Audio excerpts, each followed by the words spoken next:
All right, let's get into it. So the World Economic Forum in Davos, and the globalists have flown in on their private jets. I mean, the amount of private jets is unbelievable. Now, they've cordoned off, according to reports, they've cordoned off about a 2-mile radius. So they know that the media is interested in this. Maybe not the mainstream media. The mainstream media would love to go there and just hobnob and rub shoulders and, hang out with all of these elites. They are doing that. They are the hosts of most of these panels. And doing feature pieces and things like that, like the CNBCs of the world. Like, that's fine. They're not going to do any negative coverage or actual coverage, right?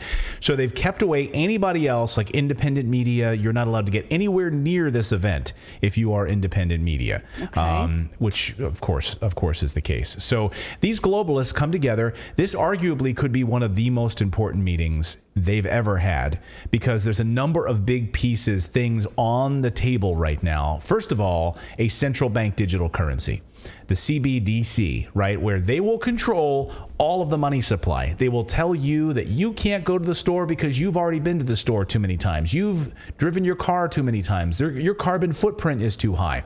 They are very close to putting this in place. That's just one of the pieces that they're going to be discussing during this week. Yes. So, the archetype of Davos man is unelected global leader who's making decisions for society at large without having the backing or the choice of the people, right? So these are things that powerful people are choosing for us that we may not choose if we were given the opportunity to vote for them or put them in power.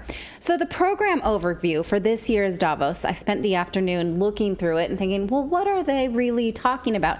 I admit I'm going to go through this with a little bit of cynicism, but I feel like the last couple of years gives me license to do that. So let's just kind of put on our cynical hats. And if you feel less cynical than me when I present these and you think, well, that's probably benevolent, that's okay. You're free to say that too. But let's just see, okay? Let's see. What do you think about that? I think that's great. And by the way, yes, Rebel News is there trying to get in. I don't know if they've, I'll check in with them to see what they've been able to get there. But, they're certainly rabble rousers. And so I can't imagine that they're going to be able to get up close and get access. They're going to try to get attendance on their way in and out if they can get access. It'll be interesting to see how their credentials work to get into this area. But anyway, go ahead. Let's dive into these forums. Okay, so let's just look at the program overview. They say, this is a critical Davos because the world is at a critical inflection point. The twin triggers, they're calling it, of the COVID-19 pandemic and the war in Ukraine rattled an already brittle global system. Economic growth in the world's largest economies is stalling while navigating headwinds from rising food and energy crisis. Now, my issue with this statement is that it implies that these things are just happening to us, as if no humans made decisions about these things happening. Even if COVID is a naturally occurring virus, the global response was, I think we can agree, disproportionate and run by the attendees of this conference. Largely, that's putting it nicely. That's giving them the benefit of the doubt.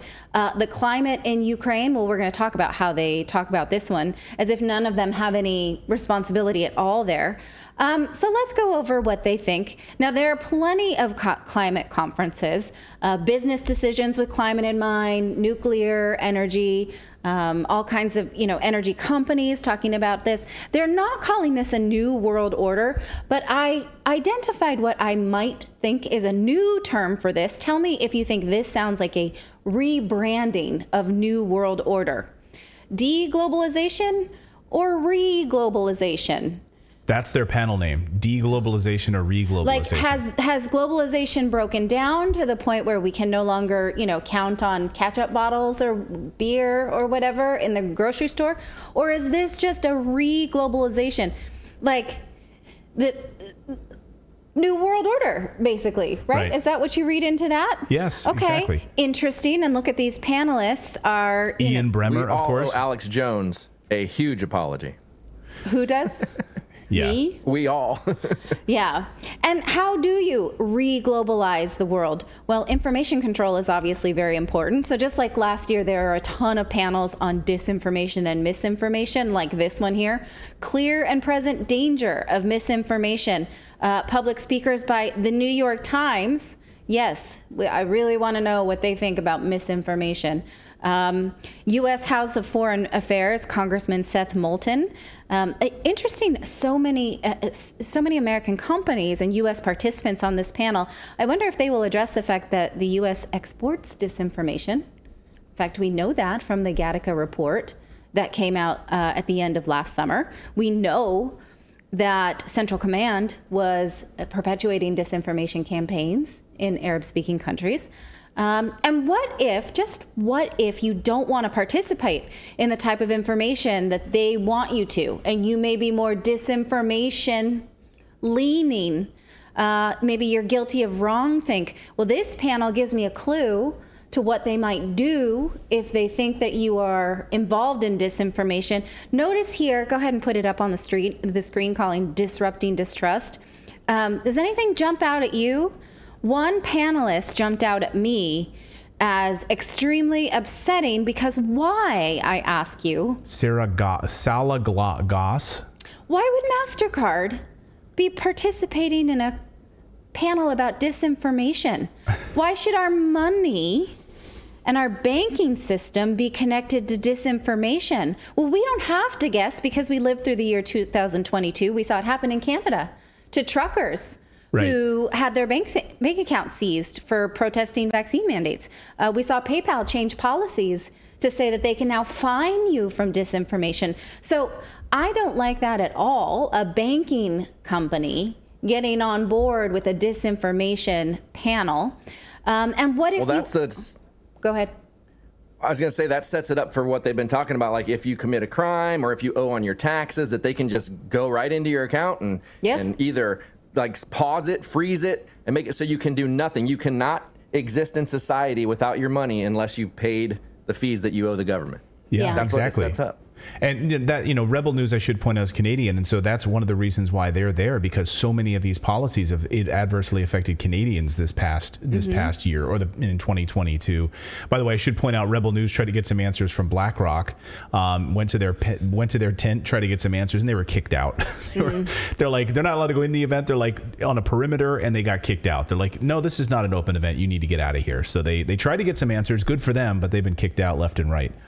Now, what if you are guilty of wrongthink, but you don't say anything online? You don't participate in what they would call disinformation. Can they still know? Maybe they can if this panel has its way. Ready for brain transparency? Yes, I've been waiting for brain transparency. This is a real Davos panel. Of course. Guys. I'm sure Elon Musk would be a part of the promise of neurotechnology to improve lives and gain insight into the human brain. How that's growing. And also, secondly, second topic in descending order, how can we uphold data and privacy and personal freedom? Yes, we want into your brain. We'll give you some privacy, though, and freedom. Yeah, you can go do what you want, but you're just going to be thinking about must go get booster. Yes. Right. There's something in my brain is telling me to go do this. Something. Now it does say it's there. Go ahead, Philip. I just can't wait until they advertise. I just can't wait until they advertise directly into my brain. That's what I'm excited about. I mean, it's already. I want advertisements. Don't you feel like it's already happening, though? Yes, there were two things last week that I was thinking to myself and said out loud to nobody and got ads for. Yeah, there was something you and I were driving and talking about something, and then later that afternoon there was this ad. No, that doesn't count. If we're driving with our phones in the car, that absolutely no, okay. Right? But I'm talking about something that I thought about in my brain, and then I got, I said it to nobody, and nobody said it to me. Maybe subliminally it was put in my brain first, but I don't know. Brain transparency. I mean, it's the panel says here it's to improve lives and gain insight, right, into the brain. So I don't know. I hope we get some answers from these people. And, let me just say, I know I keep coming back to the independent media that's trying to get answers from this, but they're getting kicked out. I think True North is there. There's a couple of, but they're being kept away. So their whole goal is, as these panels wrap up and people walk out of these panels, they're trying to get answers from these people. And no one's taught. I would love to see any brave people walk up to an independent media camera and actually answer questions. about this. Are there approved media there? Like, are there Yes. some approved media that, like, okay, you can have this section and you're the only ones allowed? Oh, in? yeah. Oh, Yes. yeah, of course. There's like hosted by, so you'll get like the Andrew Ross Sorkins and the CNBC and the Bloombergs, like they'll be there approved and get covering. But you want like actual answers from independent media. Good luck. Good luck. My heart is with all of the independent media people that are trying to get answers. Good luck to all of you. We support independent media. I hope we get some good answers. And what about transparency of movement? Now, this is something that's new to me. We just talked about brain control. Brain transparency is what it's called. Just keep that thought in your mind, like that's what it's called, them linking into your mind to see if you are thinking correctly. Brain transparency. What about this? They're just forcing us to be transparent with our thoughts. Battery passports. Yeah, you'll love this, David. Look, this is something that's also new to me. Well, what is a battery passport? I thought maybe it would be my passport with like a battery that reminds me to go and renew it or something. No, that's not what it is. I looked up what it is. A battery passport is something that you put in your electric vehicle and it sends real-time monitoring services for your vehicle.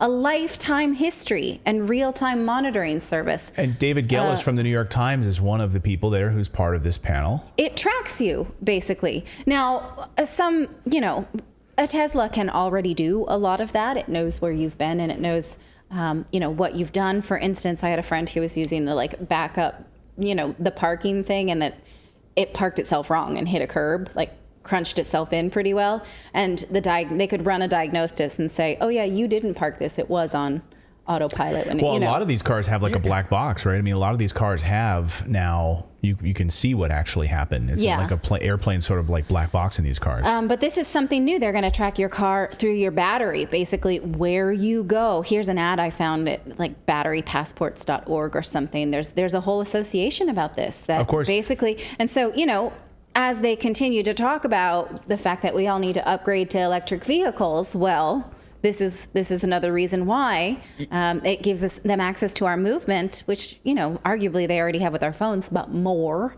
Who's trying to say something? You know what's sad about this? Like, the sad thing is, with all of these technologies they're talking about, because people are so lazy, they can sell these as conveniences, and people will buy into that. People would buy into, oh, we can track you because then we can tell you, like, how much gas you need, like, so you can budget for the year. Like, they're going to be able to just sell this stuff by the conveniences of it and not give you the nefarious side of it, which is the part we should all be worried about.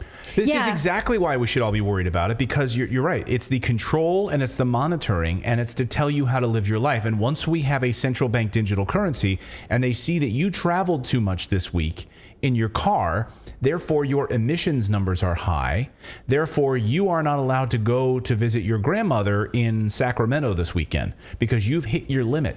Right. And we're not going to give you the money. We're not going to give you your monthly stipend of cash.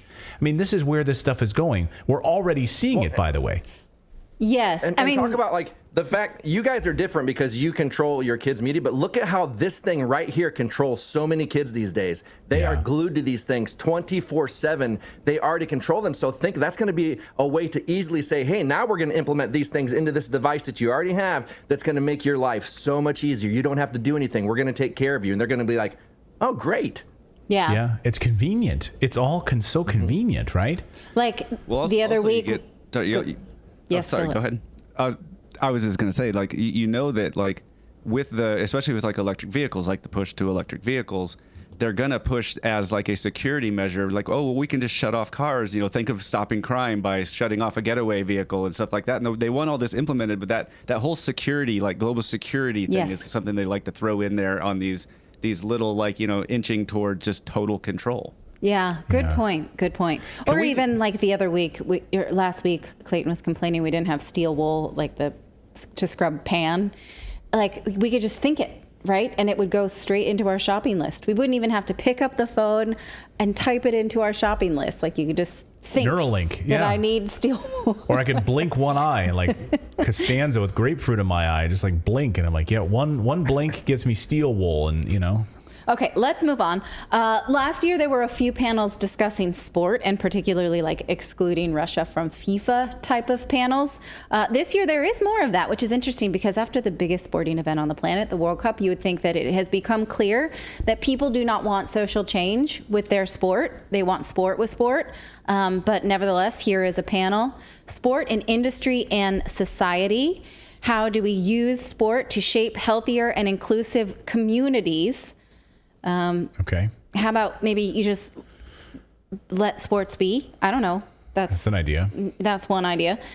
Regarding COVID, Pfizer will be there to participate on a panel about responding to pandemics with faster vaccines. Wait, what? With faster? Because the recent booster rollout is going so well. Look at this. 100 days to outrace the next pandemic. Can we create safe and effective vaccines in 100 days? And, you know, we're going to give Albert Bourla the microphone on that one because... Here's the answer. Even though... No. No. 100 days? Look at all the data that is out there that says you cannot vaccinate your way out of a pandemic, like an active pandemic. Like that is like... Yeah. Oh, no, but despite the, you know, current situation around the COVID vaccine, this is still showing you that business leaders still value this way as a solution, and that we have to be ready in the next pandemic because it took more than a full year to get vaccines into arms during the COVID pandemic. So they think that's unacceptable. Well, anyone asks tough questions, and the answer is no, because the people on that panel are Tony Blair.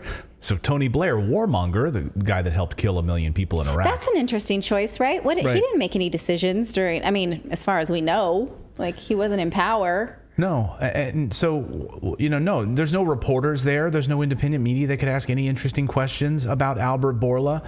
Like, hey, here's an idea. We just got we just got word about these new CDC numbers. The investigation on Friday. Any care to talk about that? Let's watch this panel if they actually allow us to see it, to see if any of these these questions come up. All right. Well, I'm in these screens that I'm showing you. It says the date and the time in Central European time. So if anybody does want to watch that, you've seen it on the screen when you can. I have a question. Not all of them are being streamed, though. Of course not. Question. I have a question. We have a lot of corporate and government representation there. Where's the people's representation in this? Like, where is our voice in this whole scenario? The New York Times is there. It looks like they're... There are a few elected leaders. That's the people's paper.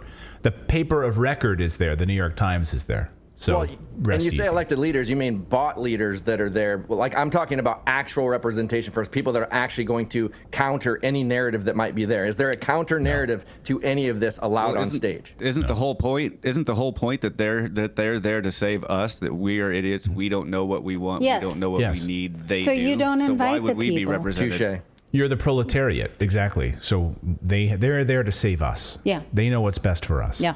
So just shut up and go along with it. Okay, and that is, you know, when you see like how it's all part of one standard groupthink, right? It's COVID vaccines, climate change, tracking people, tracking their money, central bank, and oh yes, warmongering. That is made clear by this panel. Ukraine's peace formula, which sounds great. This comes from the head of the president of Ukraine's office, from Andriy Yermak. Now, it's interesting that they are starting to use this word peace. Zelensky continues to use it, and he started to use it when he spoke to the U.S. Congress last month. But what he means by peace, he was very clear about. So every time we start to hear them talking about peace, we need to be really clear on what they're actually saying. So listen to him tell us when he told Congress. Russia could stop its aggression, really, if it wanted to, but you can speed up our victory. I know it. And it will prove to any potential aggressor that no one can succeed in breaking national borders, no one committing atrocities and reigning over people against their will. It would be naive to wait for steps towards peace from Russia, which enjoys being a terrorist state. Russians are still poisoned by the Kremlin. The restoration of international legal order is our joint task. We need peace. Yes, Ukraine has already offered proposals, which I just discussed with President Biden, our peace formula, 10 points which should and must be implemented for our joint security, guaranteed. Okay, so that's not peace. That's security. That's saying he wants to join NATO and Western forces to secure. That means we will have peace by beefing up the guns inside of our borders. And joining EU and joining NATO. Right. Exactly. He wants peace with guns. Peace with weapons. Right. That is not peace. That is not a plan for peace. That's not, in fact, a plan for peace would be showing up to peace talks. But Zelensky passed a law last year making it illegal for him or any Ukrainian leader to even attend peace talks. No, this is the beauty of language, right? This is what politicians have known for about 20, 25 years now, at least in Washington, have written the rule book on language. When you name something, right, when you call it the Clean Air Act, even though it's the opposite of the Clean Air Act, then you take ownership of that language, right? So you take ownership of peace. Now Zelensky is talking peace, 10-point peace plan, which is not a peace plan at all, but now they own that language. Right? Yes. And so people who might, find him inspiring and say, see, he really wants peace for his people. But what he's asking for is money and guns and to join Western forces. I feel like that's an abuse of the word peace. Now, meanwhile, what do the globalists want to do about Russia? Well, they have a panel mapping Russia's trajectories with no Russians on the panel at all. In fact, they want to discourage the world from doing business with Russia in any way. And they're doing so with lies. Now, keep this on the screen, please. Do you see that it says in the panel discussion, Russia's economy is predicted to contract by up to 6% in 2022, even in context of record energy prices. So what are the key scenarios for Russia in its next, military, domestic, and economic posture? Well, I don't know where they get this 6% number. That is 2 times too high. The Russian central bank puts this number at 3%, that the Russian economy will contract by just 3%. Here's a news release from mid-December where the governor of the Bank of Russia, Elvira Nabiullina, at a press conference was predicting a 3% decline in GDP. Putin had put that number at 2.5. So where are we getting this 6% number at Davos, where we're just discouraging people to do business with who we think is the enemy? I'm just asking because the media keeps telling us that Russia is collapsing under sanctions and war. But take a look at the dollar to ruble just this year. This is the ruble to dollar, excuse me. This is over the last year. It's up 11%. It's up 11%. Year. Okay. And so, globalists can decide not to play with Russia or not. That's fine, but they shouldn't be telling us lies about it, about the fact that it's because the economy is shrinking when that may or may not be true.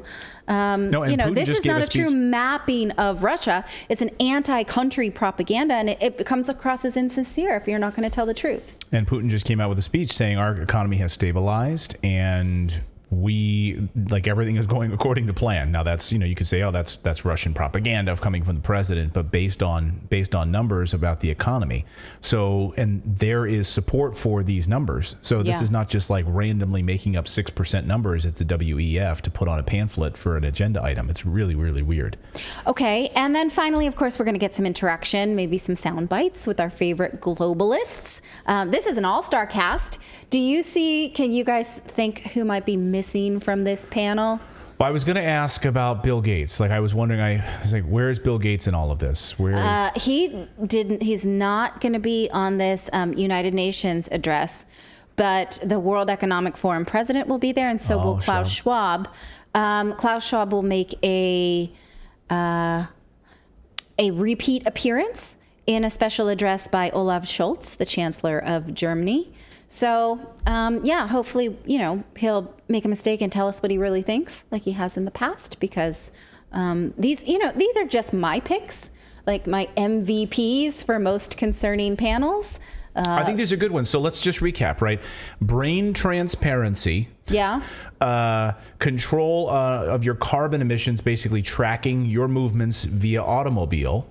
The Ukrainian peace plan trajectory, tracking Russia's aggression trajectory. That's a panel. Yeah, getting banking involved in misinformation campaigns. Right, and the distrust. And the whole battery thing tells you that how big of a push there's going to be for the electric cars. We already know that that's coming. Electric cars, electric stoves, like no more gas, no more gas cars. Yeah. Yeah, so this is their plan, of course, to move towards these zero carbon emissions and destroy our energy. I mean, these guys, the people that are right now in Davos, are the ones responsible for this energy crisis. They are the ones who drove the policy that we're now seeing enacted around Russia. It came out of Davos. It came out of the World Economic Forum, these unelected leaders. So when you can't pay your energy bills, and we just did a video, I'm going to break down all of this data, the energy crisis in the United States, we're seeing for kilowatt hour is surging right now. The cost of natural gas surging across the United States, across the board. And now people are taking on additional debt. $16 trillion in debt is the American debt burden right now for Americans. Credit card debt, $16 trillion in debt. The highest it's ever been, and a huge increase over last year. So thanks, World Economic Forum. You're taking care of us. Now that wasn't all right. So let's just all of the activities, right? The panels. No. Where's the one on nuclear? There is. Nuclear energy? There's two. Okay. There's two. On how, the benefits or the? No, it's actually nuclear. Oops, I said it just like you. You're rubbing off. Thank you. Nuclear. Saying it like George W. Bush. Fusion. Fission. No. Fusion? Fusion. The emerging technology that we told you about recently, not the one that is actually currently available in some places if politicians allow them to be. We're talking about the innovation of what could be but will not be for at least 5 or 10 years. So let's just quickly go over the vocabulary, because I want you to say that you heard it here first. Okay. When people start to use these words in a way that's empowering, and you can say, oh, I'm calling BS on that. That sounds like a control mechanism. So again, it's not a new world order. It's a new government order. No. What is it? We went over this. I know. I'm sorry. Re-globalization. Thank you, Philip. Okay. Re-globalization. All right. Okay. It's not, mind control. It's brain transparency. yes. Thank you. It's not controlling your movement. It's in your car. It's a Battery passport. battery passport. Okay. And it's not warmongering in Ukraine. It's a Peace program. peace plan. Okay. Now you know the language. You can Got it. listen for it, everybody. The language is rubbing off. Philip got an A. The rest of you are a C. And Typical. okay, we can move on now. I mean, we got all but one, and we get a C. That's kind of. I know. What kind of curve are you? Isn't that 1 out of 5? How many got was a B. there? How many were there? I think you're just siding with the academic. Well, if there were 1 out Yeah. of 5, then you got an 80%. So Okay. that's a low B. All right, I'll take a low B. Okay. Thank you so much for watching this segment here at Redacted. We are live every day at 4 p.m. Eastern Time, trying to share the stories that the mainstream media will not cover. You should also come over and join our community of Redacted Rebels over at redacted.inc. That's our private locals community where we can share exclusive content that we simply cannot share here on YouTube. Come over and join the rebellion together right now by going to redacted.inc. We'll see you next time.